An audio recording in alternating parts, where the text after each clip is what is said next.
Free market capitalism is also the most efficient form of conservation.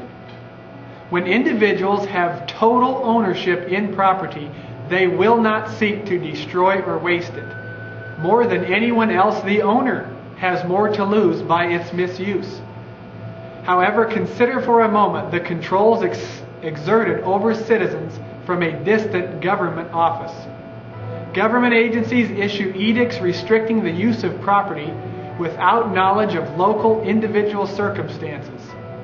Blanket regulations covering millions of different situations cause untold waste and misuse. Of course, the good intentions of the regulations are always used to combat questions concerning the actual consequences of their negative actions. In his first inaugural address, Jefferson argued against government intrusion and excessive regulation when he said, quote, "Sometimes it is said that man cannot be trusted with the government of himself. Can he then be trusted with the government of others? Or have we found angels in the form of kings to govern him?" End quote. Jefferson gave the reasoning underpinning limited government.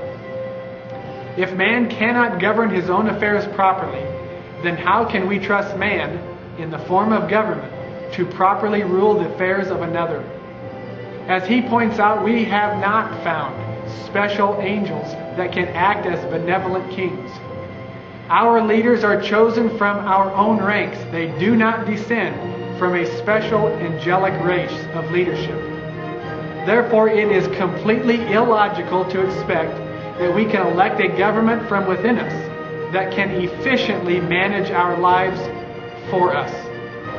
Edmund Burke said, "The people never give up their liberties except under some delusion."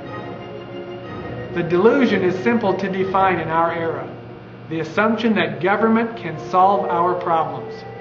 Under that false assumption, our government has assumed more control over our daily lives, and the result has been clear. Those problems have worsened. How then has our nation drifted so far from our foundation of individual liberty? James Madison foresaw our problems clearly when he said, quote, "I believe there are more instances of the abridgment of the freedom of the people by gradual and silent encroachment of those in power than by violent and sudden usurpations."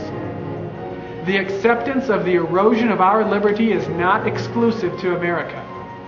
George Washington once said, "The marvel of all history is the patience with which men and women submit to burdens unnecessarily laid upon them by their governments." End quote.